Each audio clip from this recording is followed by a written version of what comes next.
Salut tout le monde, je voulais faire une petite vidéo par rapport à un thème qui a été abordé cette semaine en séance avec une personne qui a pris l'accompagnement avec moi et je pense que c'est important parce qu'il y en a pas mal d'entre vous qui peuvent se reconnaître dedans. Donc on était dans la séance, on avançait en coaching, je donnais les conseils pour avancer et mettre en place des actions. Et je poussais exprès la personne de plus en plus loin pour les actions, les choses à mettre en place, des choix à faire et à chaque fois j'avais un pourquoi pas d'entrain, pas d'entrain. Et cette personne, il faut savoir qu'elle est en arrêt maladie. Voilà, ça n'allait pas, ça fait quelques mois, parce qu'elle a besoin de faire une pause, parce que là aussi, vous allez le reconnaître, c'est quelqu'un qui a énormément donné pour son travail, c'est quelqu'un qui a énormément donné pour sa famille, son mari, ses enfants, et qui s'est complètement oublié pendant des années. Et là, en fait, donc, on en vient à l'arrêt maladie de faire une pause. Et elle était toujours un petit peu dans cette culpabilité de faire une pause, de se dire, mais il faut quand même que je trouve autre chose, que je me remette en route, que si. Et elle n'a pas eu le temps, même si ça fait plusieurs fois, de vraiment, en fait, accepter ce moment de pause.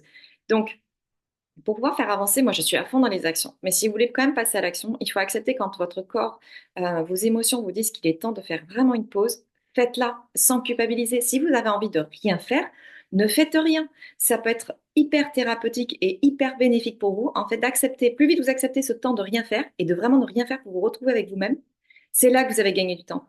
Parce que plus vous luttez contre ça en vous disant, mais non, mais je peux pas rester sans rien faire, il faut que je fasse ça, il faut que je sois dans l'action, etc. Bah, plus vous allez rentrer là-dedans et plus vous allez retarder le moment où vous allez arriver à faire les bons choix. Parce que là, quand vous êtes déconnecté de vous, vous savez même plus ce que vous aimez, ce que vous voulez faire, que vous n'avez plus d'entrain, plus d'énergie.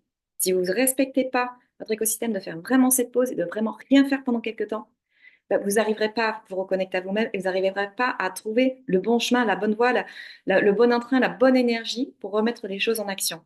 Donc voilà, c'était commencer par enfin, avec n'importe qui que vous fassiez un accompagnement, que vous soyez suivi par un psy, par machin et tout ça.